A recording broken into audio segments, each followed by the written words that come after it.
And welcome to the second hour of Mindshifters Radio. Today is Friday, August the 22nd, 2025. And we are glad you're with us. Michael will be on here in just a second. And Sean, glad you're with us. We hope to get to your question today. Michael's been working on something. I'm not sure if he's going to address it first before he gets to your question, but glad you're listening. Welcome, Joe and Susan and Melissa. So it's an awesome day here. I spent about 3 hours this morning trying to catch up on one of the gardens while we were gone. I think it rained every day, and so the gardens kind of went crazy, and nobody came by and harvested. We had planted about 18 tomato plants down along the road and put a sign up that it was community, for everybody to come and get tomatoes. They were organic and free, and there's not been anybody come and get it. I said, well, I guess it was a good effort anyway, a good offering, even though nobody took us up on it. And so we got to go down and pick a bunch of tomatoes after a while. We celebrated Arya's 7th birthday last night with them, and they have a party for her and Lincoln tomorrow. And so we had anticipated taking the gifts to the party, and everybody took them last night. So she's supposed to bring the kids by today after school so that we can give her birthday gifts. So anyway, welcome, Andrea. Good processing yesterday with Susan and Andrea. Thank you. Yeah, it was fabulous. Much appreciated. It served all of us. I was a little late getting Wednesday night's codependence group, the video and the PowerPoints and everything out, but I did get those out yesterday. So hopefully everybody got those. And that group is growing. There was a bunch of people from the 2020 and 2021 that had been invited, and they didn't come until two of them showed up last night or Wednesday night. And so that group has grown to 31 people now. And not all of them are participating every single meeting, and that's not a requirement anyway. But Susan, you're doing a fabulous job facilitating that. Everybody is getting so much out of it. I appreciate that. Thank you for saying that, Jeanie. Yay. Welcome, Michael. Thank you, dear heart, and welcome, everybody. Delighted that you're here. And we have a couple of pieces of information on deck. And I want to start with Andrea. She had asked a question. And with that question, we're going to step into working with some explanation of the personal code evaluation. So delighted that you're here. Andrea, do you have any specific questions you'd like to ask about the personal code evaluation before I just kind of do a general overview? And of course, this will, I think, serve everybody who's ever done the personal code evaluation. And if you haven't done one, you might want to drop Jeanie a note and get one set up, because it's a powerful way to start to, one of the things Susan talked about the other day in the codependence facilitated session was David Bohm's statement as a physicist and somebody who really, this man was just an intellectual giant. He worked with Einstein back in Einstein's day, but one of the things he talked about was the ability of the human mind to trick us. And what the personal code evaluation does is it shows us all the places we've tricked ourselves, or we have been tricked by our genes into believing things that just aren't true. And so the personal code evaluation is a way to see where the blocks and the holes are in one's own mind. And then there are a set of assignments for it. Here's how you correct that part of your mind, specific things you can do to do that too. So Andrea, any thoughts for you? I think some of it has been cleared up. Um, just what you just explained kind of summarized some things Susan had said yesterday too. And I guess the confusion is like, first of all, there's a lot of like ego war going on of like, how can you even know those things that you're saying through those questions that I did? Those questions seemed very almost like irrelevant or, and I Hmm. trust what you're doing. I'm just explaining what my ego is going Sure. through. Yeah, of course. And there's a lot of like doubt and how can you even know? And this doesn't make sense. And then I did watch all the videos. And then in this, like my ego is so loud. I don't think it's ever been this loud. And Well, that's a great sign. is it?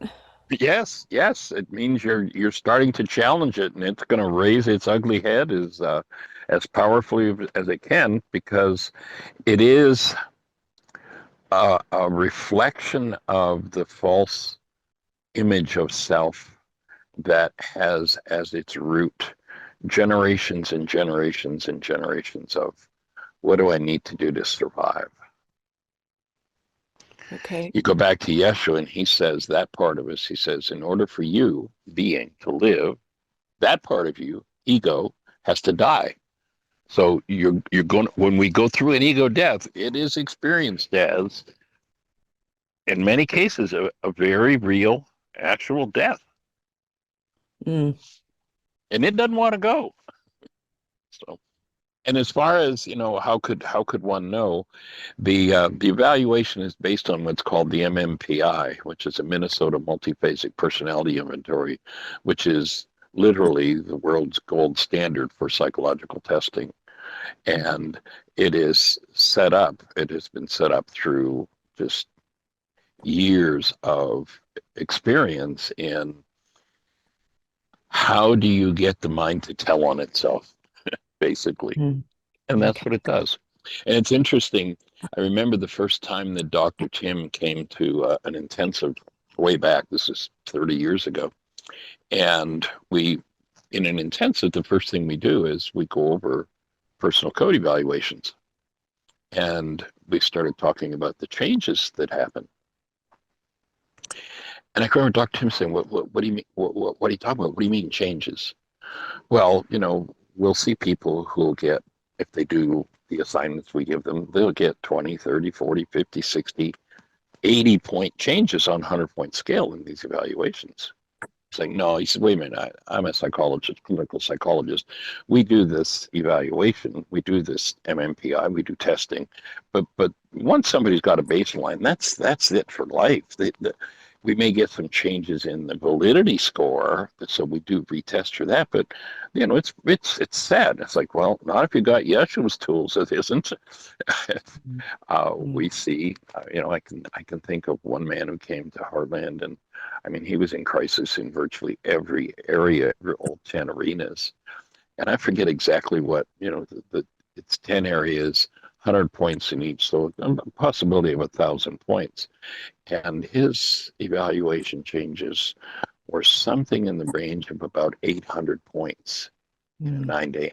Well, actually, it was a full summer. He was on the sport team.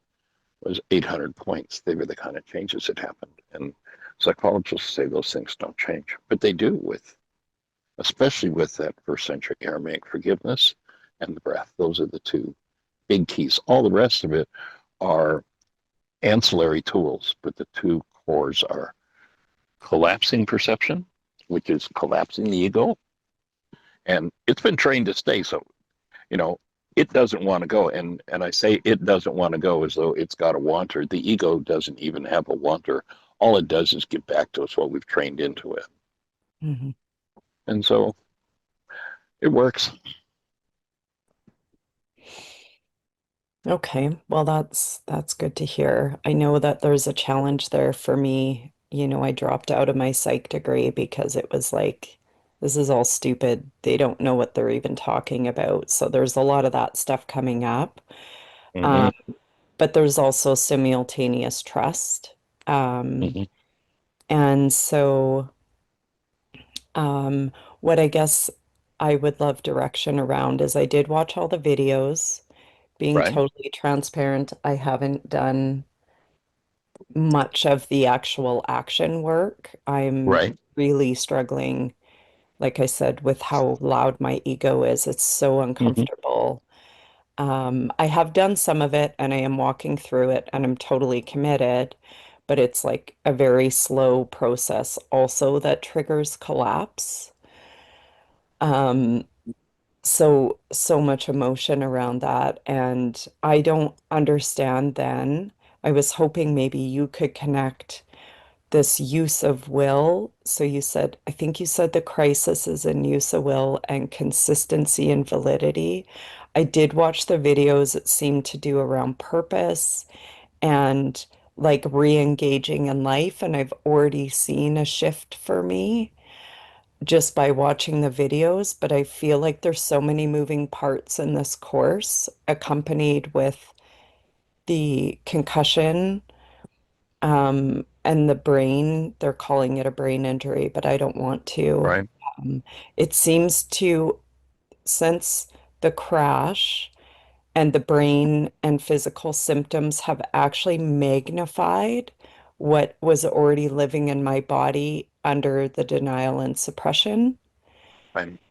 So that is what's causing the symptoms, but there is a physiological, like my brain is actually struggling to put all these moving parts together. It is Right. pretty overwhelming, but recognizing that's a pattern for me anyways. I hear you. Can I add something, Michael? Go for it, Joe. Um, Andrea, I just would reference my own experience, and that is, I used to think, or when I first started this work, I wanted it to be a drive-through window. I wanted to pay my fee and go to the next window and get the results. And Good unfortunately, way to say it, Joe. unfortunately Don't we for all? me, it's not a drive-through window. And even after 22 or 25 years, whatever it's been, hanging out with this guy, Ryce, absolutely joyful experiences, but absolutely the depths of hell and fear. Um, the ego is what I developed to stay safe, and I loved it and I enjoyed it for many, many years. And it has died many times. And I just encourage you to, my biggest message from me, from my source, is, Joe, slow down. You're doing the work. You're in the right place. Again, I'm in the right place. I'm doing my work. But don't forget, things take time. It's the 3 T's. Things take time. Thank you. Yeah. Good one, Joe. I hear you loud and clear, and you'll notice that, as you say, the most joyful and the depths of hell, that they've reversed posture since you started doing the work. The depths of hell was the the most common thing, and the joy came occasionally. And notice it's the reverse now. It really is. It really has the reminders, the practice of reminding, remembering is absolutely fabulous. Hang in there. Thank you. Breathing with you. Mm. So it's interesting that you present this morning. You know, we had agreed to cover this yesterday, and my personal practice, I started developing this work about 55 years ago. And my personal practice now is that the first hour or two of the day, rather than jumping out of bed, I usually spend it just in quiet and breathing. And any work that does not involve correcting our relationship with the breath is futile and a waste of time. A lot of, the world plays this game of, well, I just need to figure this out. You'll see when we get to the part in the codependence course that the number one pseudo solution of the non-being mind is, if I could just figure this out. And there's so many things in the world that are about trying to figure it out. And I certainly understand the thing of giving up. One of the things I've observed over the years is that many people, as you have just done so many things, and it hasn't worked. So it's like the mind says, well, why should I bother? Because nothing works. And my offering is this works. And it is a process and it takes time. But I'm appreciative of the fact that we had this conversation yesterday because I suspect energetically that that's what opened an experience for me this morning in my still point practice. And that was that this morning I was breathing, went into a still point. And the still point, usually mental awareness for most people, and often for myself, though not always, mental awareness is gone. It's not of the mind. It's a space where you go into a high-speed process. And I came out of this still point with a bit of a jolt. And the jolt was, and I don't even remember what the thought or the situation was, but the jolt was a really joyful memory with my mother. That's how I came out of the still point. And then I became aware of a locked energy all over my body, like there was a physiological lockdown of energy in my body.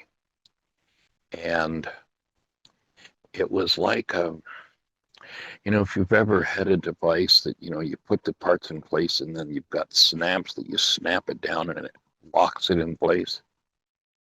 It was like instantly after that came out of that still point and that memory came, the locks came loose from my whole structure. Something that had locked down on a tissue level let loose. It was like just like a relief and a freedom. And I became aware of pulsing. You'll remember that I've said on many occasions, pay attention when the pulsing starts, because that's where you're bringing in new information, new energies directly from the Creator. And the breath facilitates that. And what happened next was that pulse moved in my throat and back up in the back of the throat, my throat, into my brainstem. I was totally, completely aware of that area of my structure.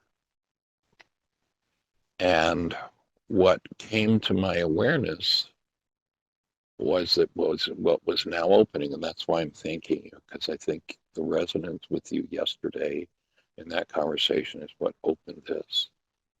What I did was, what that energy was doing was healing a traumatic brain injury that I had as a kid.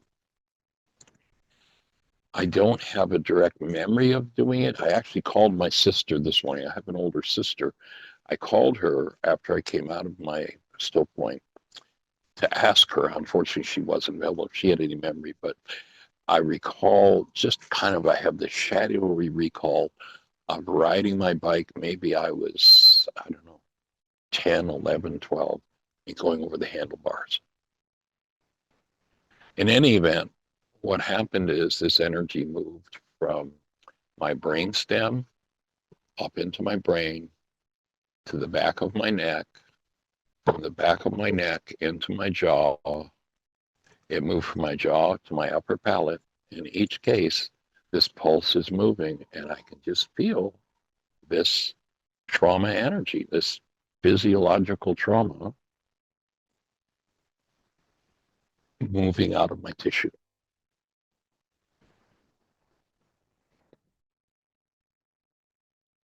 And that's why I say that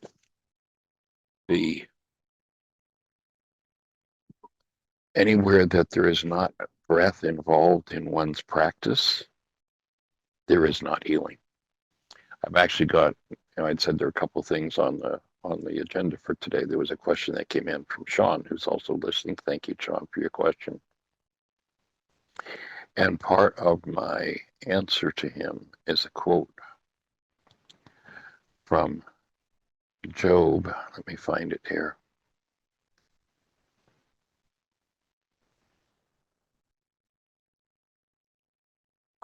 So Job 32:8. What it says is, true understanding and wisdom come from a divine source, the spirit in man, the breath of the Almighty that gives them understanding.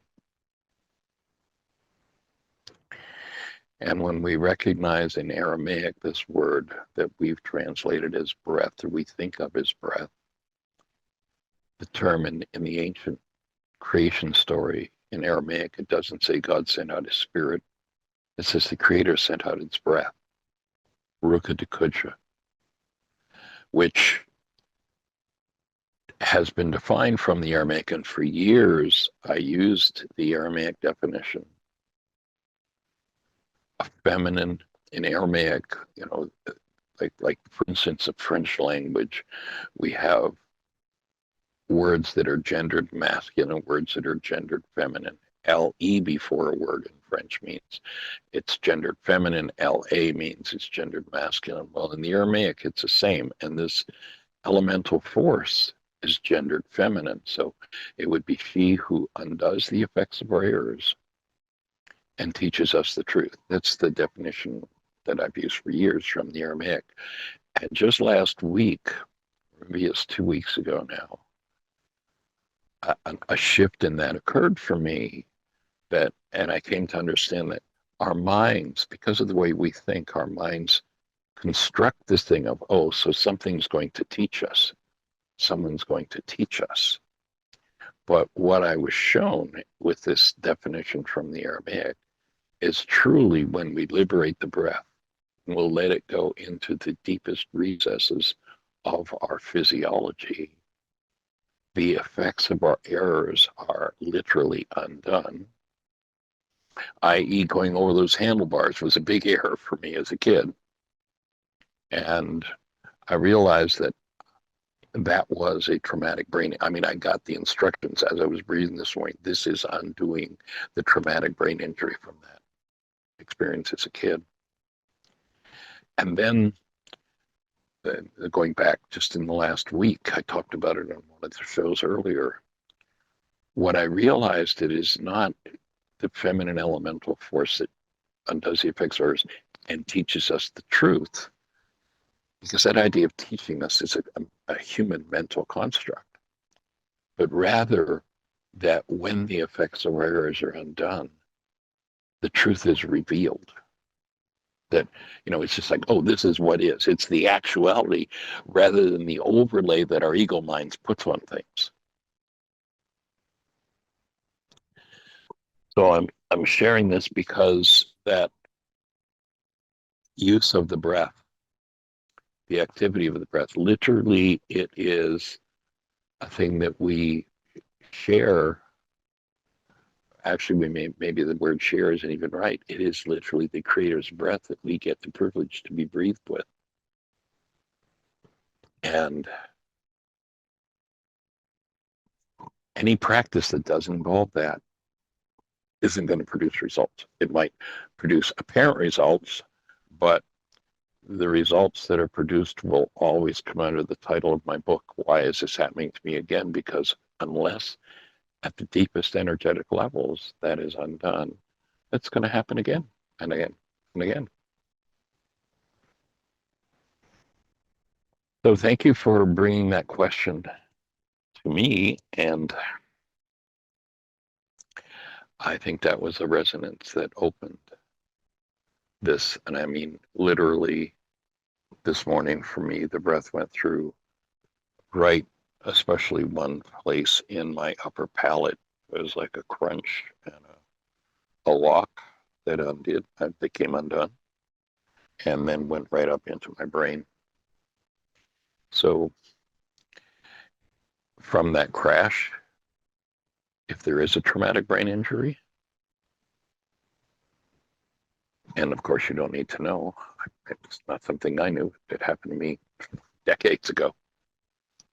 But by entering into and trusting the breath, allowing that to move, that will be undone for you. Totally, completely. The tissue will be rebuilt. You can count on it. Well, thank you for that. That feels really reassuring and even just a testament to what you're saying.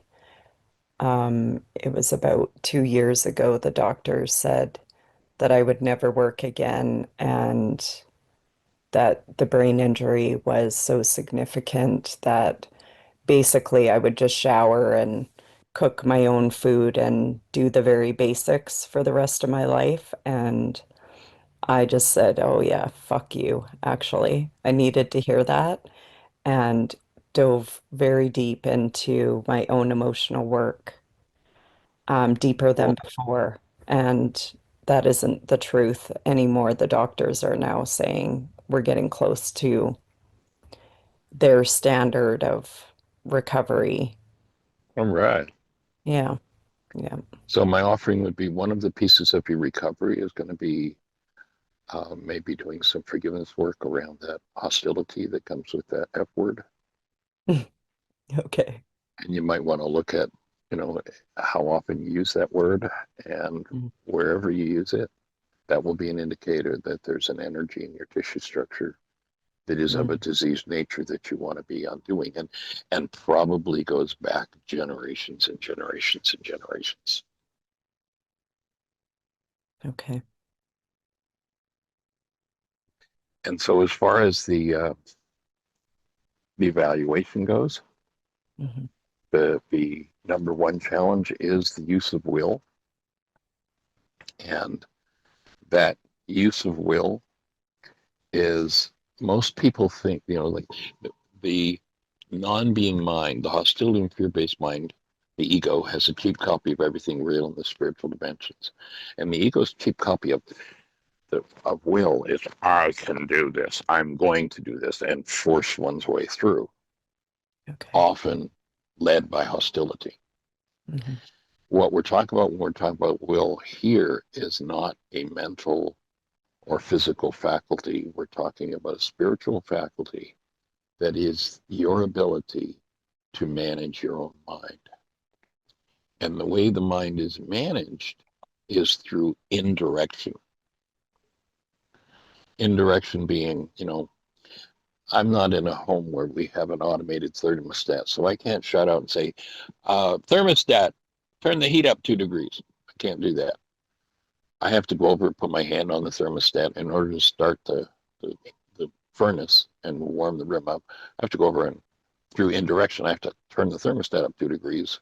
It then sends a signal to start the furnace.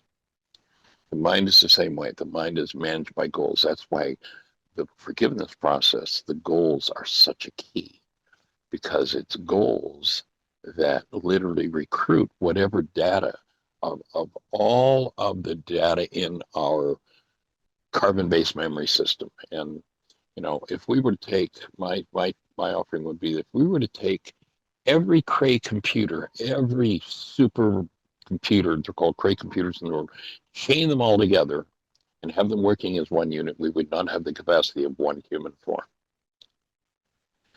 nor the storage ability. And what we have within us, literally, through our genes, they used to say 93 or 97% of our DNA is junk. It's just junk. It doesn't have any purpose. No, it's not junk. It is literally our whole human history. And so that thing has in it every dynamic that's ever happened in your bloodline, and it wants to run your life. Again, it doesn't have a wanter. We've just trained it to do this. But again, another word for it would be ego. It wants to run your life. It wants to run our lives. It doesn't want to be managed. And so when you talk about how strong, how your ego's kicking up, if we did an evaluation, chances are your score would maybe be even lower on will because the ego's kicking up so much.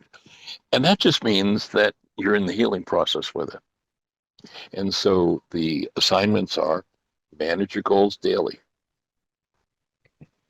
to really take the mind goal management sheet. I don't know if you've seen that yet, but it's on our website, and you have links to all of the DVDs of all of our workshops as part of your registration for the course. So you'll see that under the use of will challenge, there's a list of DVDs to watch. The two important ones in regard to this will be purpose, personal power, and commitment, so that everything you do is aligned with your true purpose, which comes from who you are, where the ego has a purpose of survival and control through whatever means is necessary.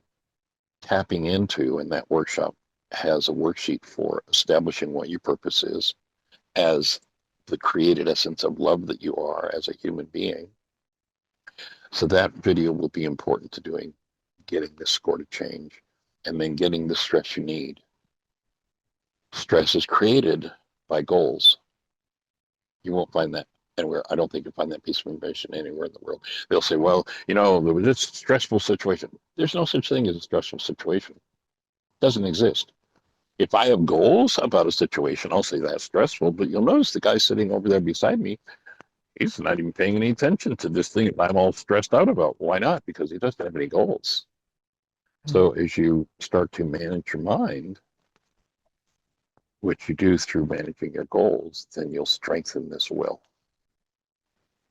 Okay. So the assignments, I manage my goals daily, set goals on purpose. That's where the purpose comes in. And then take action. Support your words, what you say you're going to do, what you're moving toward, with prompt, appropriate action. So that's where it calls on bringing the tools in. Will says, when will is a challenge, says, oh, I can do this later. That'll be part of your ego's reason. Well, yeah, we'll do that, but we'll do that later. Mm-hmm. Don't take the action step. Let me stay in control. So that's part of the whole ego raising itself up would be my offering. Mm-hmm. And then do wake-up sheets, do forgiveness work around your goals. There's a mind goal management sheet, which is the one that we're talking about. The first assignment is managing your goals daily. If you go to whyagain.org in the upper left-hand corner, there's a link that says start here, and then just scroll down the page and there's a link for other worksheets. And so the mind goal management sheet's there. And you've got, that's the one that's explained in the workshop, getting the stress you need, how to use it.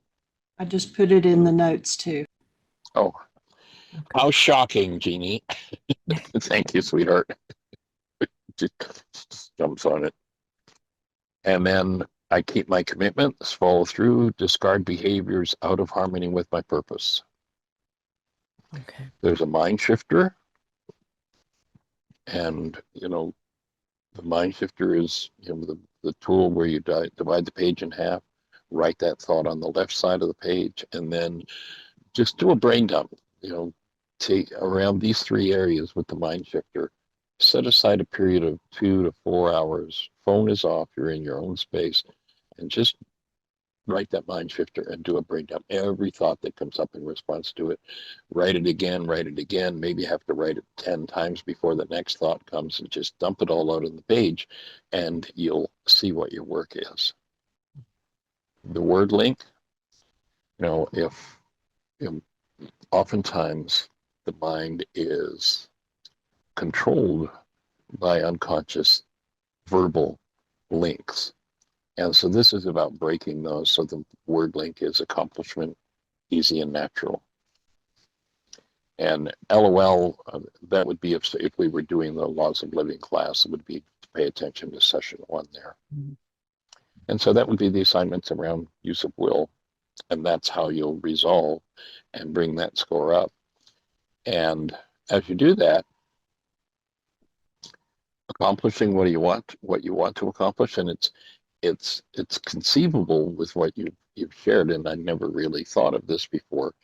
It's conceivable that the uh, accidents you had physiologically impacted the part of your brain where will has its appearance. And so my offering would be, as you do these exercises, that will bring more energy to that part of your brain, and that's what will create its physiological healing. That's what will strengthen it to throw off whatever energy, when a collision occurs, there's an energy that's impacted. What I described in my still point session this morning, I realized is that when I went over those handlebars and hit my head, that created an impact of energy that put that energy into that tissue. And what went through, I mean, I literally was about a 45-minute process, could feel every pulse going through every part of my brain. And especially the most intense part was my upper palate. It's just cleaning out the gunk. So my offering would be, if you will use these tools, that will strengthen the energy flow to that part of your brain, and that's what will assist in throwing off any impacted energy that doesn't belong there, that's interfering with will. Because I suspect there could be literally a physiological interference pattern there. Okay. And then the consistency, validity, you'll notice that there's a tendency toward being double-minded. And this is a set of tools for putting an end to the double-mindedness. And, the way you determine, do you find yourself one day like you're all gung-ho, this is it, whatever, what I'm going to do with my family, or what I'm going to, in any arena of my life. And then the next day it's like, hey, I don't want anything to do with that. You ever find that happens? Yeah. Yeah, quite steady. Yeah. So that's why this is a challenge. And I'll offer that I've been using this evaluation, by the way, and I've done it with thousands of people for over 40 years. And I would say it is, on a practical level, interacting with people and having their feedback, it is at least 95 to 96% predictive and accurate. Mm. And if people use it, they come back and go, well, that's gone from my life. How did that happen? It works. Okay. So there are the assignments for and the reason for giving each person, when they do it, out of 10 arenas, 3, it's where your 3 biggest challenges are. It's the place where you can make the most gains. Okay. And so, any questions on the assignments for the validity? Do you want to go over them? Does that make sense? It does make sense. I had it all printed out. I just, like I say, my ego is like amplified more than I've ever experienced, and I'm trying to navigate that. And I I appreciate everything you shared, like as the space was being created away from my thinking, I actually got a glimpse, which brings a bit of grief, that I actually was so passionate about my psychology degree. And I actually left, which I didn't realize this till right now, because it was hitting spaces in me that I didn't want to face. It wasn't Didn't want to deal actually with. for the reasons why I thought I left. Mm. Mm, Well, it's not too late to go back and finish it. yeah. Or maybe you just do your work and start to work with people because you've done your work and you can originate rather than, somebody else's something. You will originate it from your being and your breath. Mhm. And then that fear assignment will be the third one that will be important to do. And it's in a place where it's a serious challenge. And of course, going through what you went through with that kind of injury, I can certainly relate to it, certainly understand it. The fears, And what are you referring to? that your number 3 challenge is freedom from fear. Okay. So that would be the third set of assignments to do would be around fear challenge number 5. Okay. And as you do those, you'll just free your mind of fear. Oh, Okay. cool. Yes, I didn't And of course, actually focus on that because you said to focus on the first 2, they were in crisis. So I yeah, actually put that on the back burner for now, but it's okay that's that it. I just do it throughout this course. Yes, I Okay. would do the fear on an equal basis with the other 2. And, what happens is that as you do that work, fear in the mind is replaced with confidence and trust. Okay. That's all. Okay. Thank you. Awesome. And Well, if, thank you for bringing it, because I think it was the resonance with your questioning that opened that space for me this morning to do a major piece of work for myself. So appreciation. thank you. All right. Any other thoughts? I Terry, will. Oh, go ahead. Terry, you have something to share? You on mute?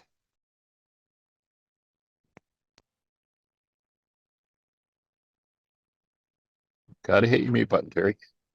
Oh, I Okay, there got you my go. I phone got you. beeped there, Fred. I wasn't for sure if you're calling me. I got to say right off the bat, this is the most fun I have had in a long time. The combination of being on the show every day, even just a week now, continuously without missing a day, and the classwork in conjunction with that has just created an atmosphere that I really haven't felt it since my time out at Heartland. So connected, so into the flow. So it's like, it's really beautiful that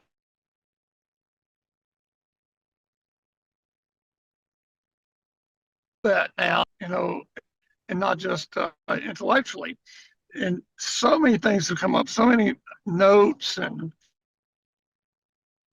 connections, and every day there's topics. Oh yeah, oh, let's talk about that. Let's get into that. And so I can I I can understand. relate so much to what Andrea's talking about with the personal evaluation. See, my goal was to get it right. Okay, and the score, whatever perfect is. Everybody had no idea what that was, And so Our person dynamic what gotta be has right. evolved, of course, is that yeah, it gotta be right. And so, and every time my scores will be completely different. At one time, I remember taking that, and you were like, "Oh, well, I've only seen this a few times for everything was balanced. The wells were balanced, or the The three. I can't remember. honoring Yeah, yeah, and I truth, was self, so and love. proud, so proud. Then the next time I jumped off the cliff or something. It's like cancel that thought. But it's like what happened? Yeah. So where'd that go? So and then that just that helped understand. Like the next layer. Oh, there's more and more layers of stuff, and there's going to be more stuff coming up and all that. And uh, having that experience, of course, was worth that was the way to really get it at an understanding. So, and then you opened up a thing for me on the bicycle. I had a bicycle wreck too. It's like, oh wow, I got some work to do around that. And I was like 9 years old. It was trauma, and I loved Joe with the 3 T's. I made notes of that. That was great. And then I thought, well, yeah, I think maybe I'm more of a vending machine guy. I don't even want to drive to the next window. I want it to come out right there without me having to move. Just put the money in and pop it out. It's like so that was a great analogy. Yep. Oh, you got There your was credits. and there was one more thing too, like that was really huge, because from the time I was about 19 to 22, I became a very serious and committed IV drug user. And in my time out there at Heartland, I had a memory of 10 overdoses. And I had no idea, because I was just taking it to the limit. To me, that was part of the goal, was to like get so far out there. I never realized that, I was killing myself every time. And that was a big clearing and opening. And there was another layer of grief for all the people that I'd known that had died. Stuff came through. So it's just so much that we can process and learn and benefit from. And that box on the worksheets, doing all the worksheets of reinforcing the fact that I let go of the need to be right. So helpful in everything I do, because my mind wants to be right. First thing I'll do is like take a breath and like, okay, let's open up. Let's see what's really going on here. So I do that when I take the personal code evaluation, and I almost take it like it's a mind shifter, where I just try, my intention and goal is to just open up, breathe, and then the first thing that comes up when I those questions is that's my answer, as opposed to like I'll start trying to figure it out and then remember, well, this was like that question, and there's all these little games that go on with the mind, and the more that I practice and the more experience I have with it, then it's just much more comfortable. And I printed off the mind goal management sheet and a purpose worksheet this morning and shared it with someone, and here it is on the show. And it's a deep. What I'm really saying is it's a deeper level of appreciation for all this good stuff you got put together there, and for all these people that are showing up. We've got 14 on the radio on the show today. That's awesome. So thank you, Michael. That was a lot. I'm gonna listen for a while.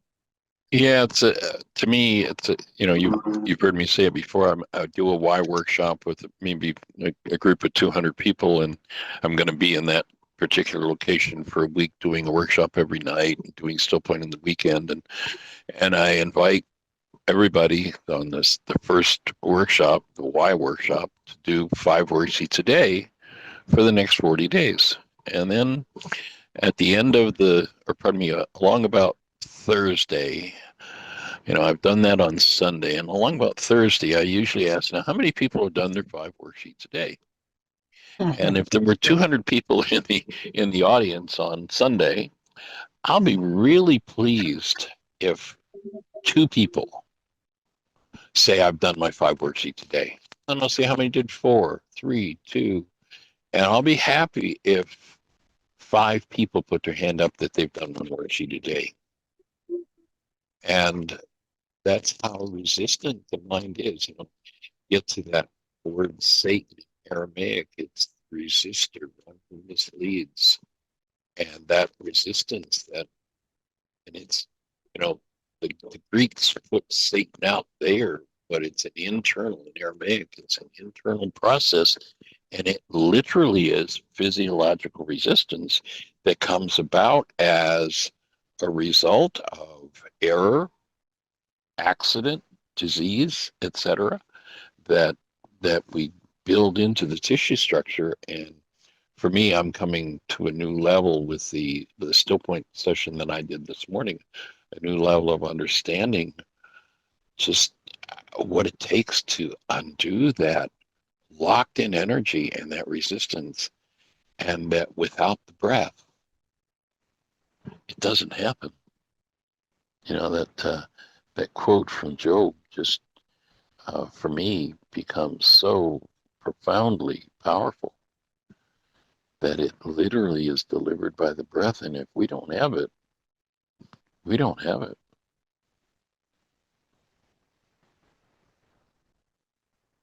Again, Job 3:28, true understanding and wisdom come from a divine source, the spirit in man, the breath. That word that's been translated spirit isn't spirit, it's breath.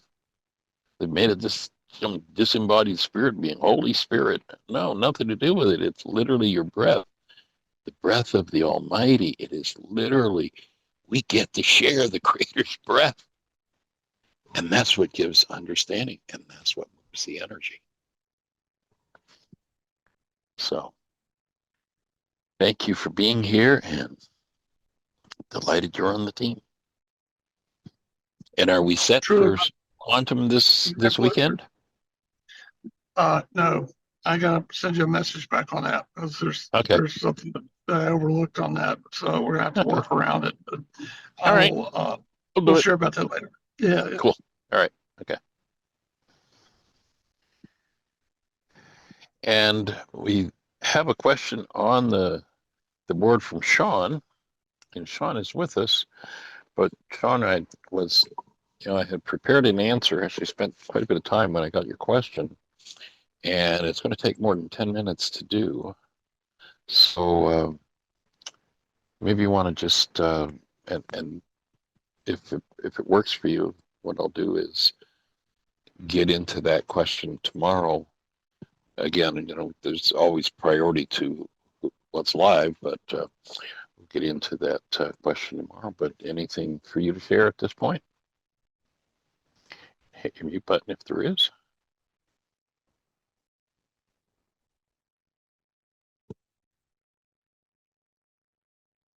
Nothing for Sean. Okay.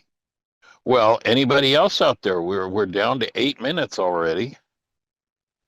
I will share. Go for it, young lady. Oh I know my there's nothing gosh, going on in your world from oh, having made the everybody. commitment to facilitate. Yeah, that commitment. So yeah, I just opened next level of vitality. So much is opening up, and Dr. Tim helped me. He facilitated me going through a worksheet around fawning, and it came for those that weren't on the call. We support group last night. The actual definition came into my consciousness what fawning is. And then I realized, oh my gosh, that's been my strategy my whole life to survive. And then now as an adult, holding the belief that it's still a strategy, that I need to hold that program's running. So unconsciously, I was doing that behavior. So really, really profound, like just so much. And so I also am seeing opportunities, what I'm going to be presenting in the next weeks, bringing stuff forward that aligns to everything that we're teaching about and laying the framework. It's just wow, wow, wow, wow. And just feel a depth of gratitude for this space to really wake up to the truth. Well, my biggest piece of input would be to really keep in mind, because of the way you're honoring self and truth is, like, you want truth more than you want to honor self. So make sure you keep yourself on the right side of this, because fawning is the negative aspect of strength Yeah, of an ability. yeah, And you can turn fawning into blessing. We oftentimes joke, Jeanie kind of tongue-in-cheek talks about her OCD, yeah, and that as we began to work with it, we changed it to OCB, that yeah, she has an obsessive-compulsive blessing. And you'll yeah. notice that when I bring something up I and I know it's say, Jeanie, done. It's would you, it's you don't even already have to done. ask her. It's done. It's just Exactly. come done. And, It's done. and so we've shifted that. When it comes from love, it's not a Yeah, dis-ease process, it's a blessing. So it's her OCB, obsessive compulsive blessing, that he functions from love about, and it's not about fear or trauma or coming from yeah. that. And the same skill that you've developed to as a strategy to survive and Mhm. fawn, covering fear, as you heal that fear, then it's the blessing. You've got this skill of knowing what people need, and being really truly being there as a being of light to Mhm. support that in the world. And I think that's kind of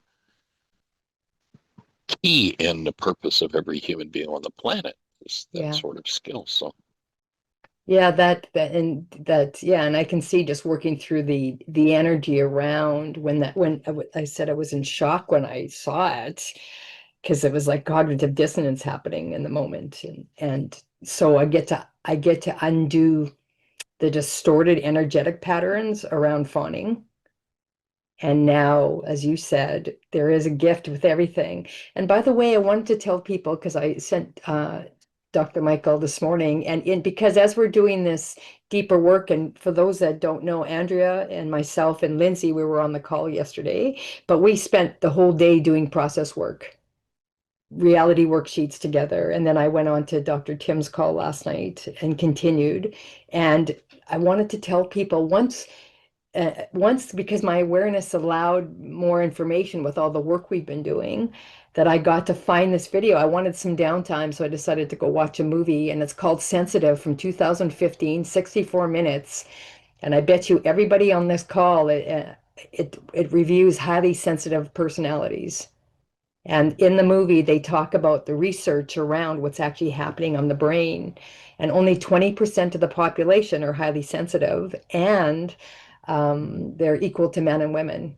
And of course, and Andrea pointed out when we were chatting this morning, you know, she noticed in AA, a lot of the people that were in addiction were highly sensitive. Absolutely. And then taking and you get a chance to watch the show, oh my God, I'm like, that's me, that's me. And then they talked about the depth of processing for highly sensitive people.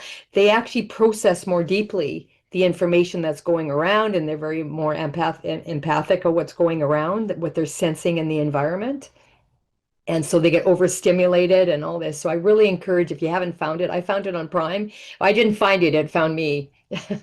So it was just brilliant, like holy cow. And then so I get that data, and then I go into the support group last night, and then fawning comes up, and then I got to do the deep work in the call with Tim.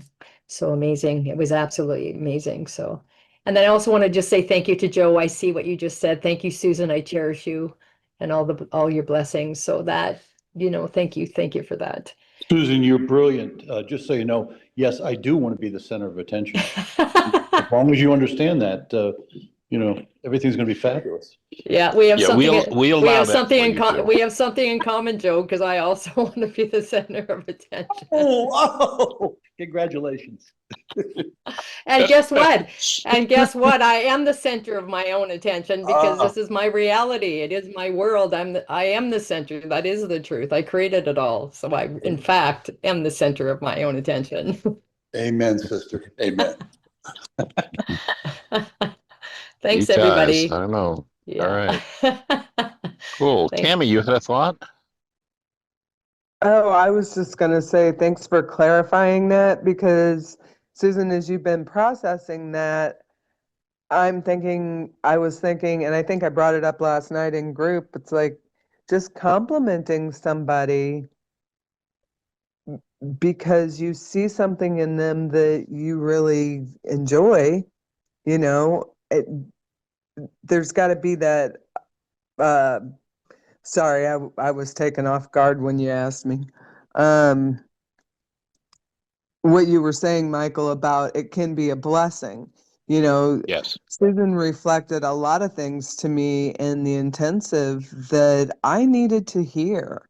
And I don't think she was fawning with me. She was saying what she was talking about, what's in her and what she saw in me. And that clarification was just really good. That's all I wanted to say. And I was wondering how that clarification landed for you, Susan. Well, I think, yeah, That so you- for what was a big piece that I got from Dr. Tim, it wasn't so like it's a pendulum that's, you know, we have the coin of I'm going to use fawn in its natural state. And isn't it funny that innocent deer is a fawn in its I was natural thinking state? that too.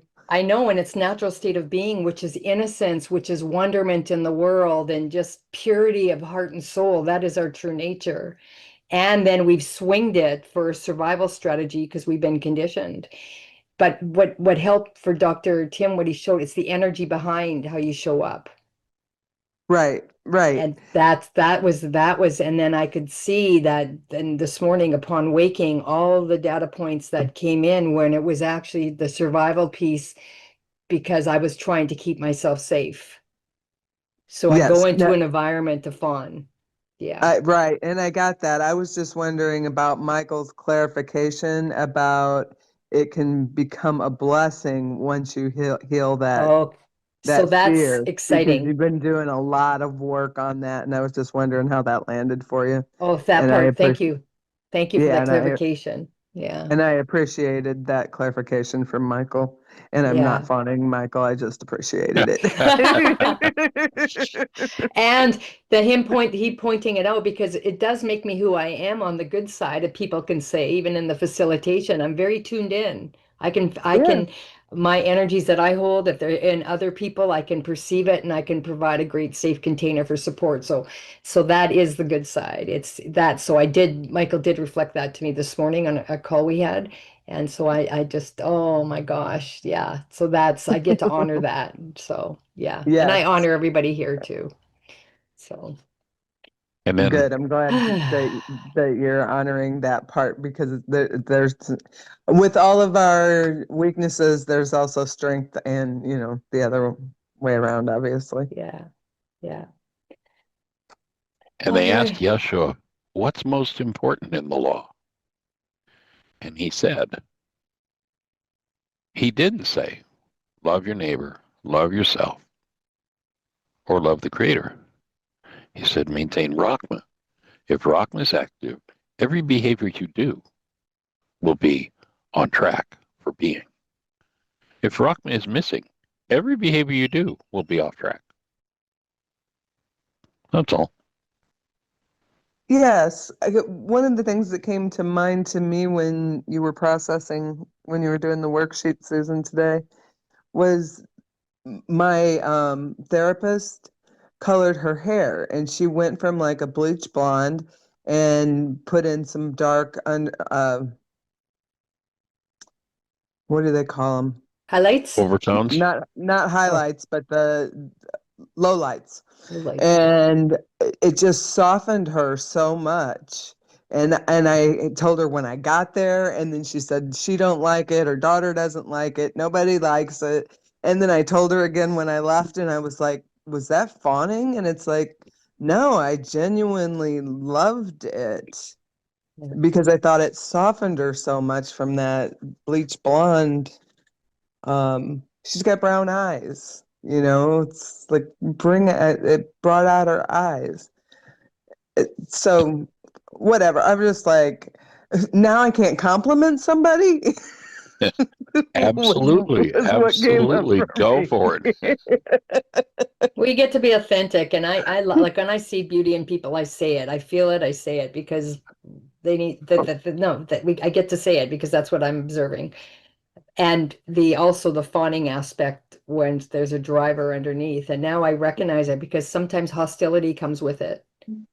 I feel obligated, and like this is an obligation energy that I feel underneath it. I'm just noticing, I'm aware of that now. So of what that is, that Oh, I know, interesting. and I know that's not pure, and I can feel, because there's an obligation that's my tell when fawning has moved from its natural state into its non-being state, is the Good catch. hostility. Yeah, Yeah. I just got that right now. It just Interesting. landed right now. So thank you, Cami, because You betcha. yeah, thank you so much. Oh, I'm feeling so much love for everybody right now. A Rahma-based mutual admiration society. How cool is that? Yeah. Yeah, heaven, yeah. Heaven, yeah. Heaven, yeah. We can get rid of that hell no thing, right? Heaven, yeah. All right, everybody. Thanks for joining us. Have Okay, a bye, blessed one. Lots everybody. of love.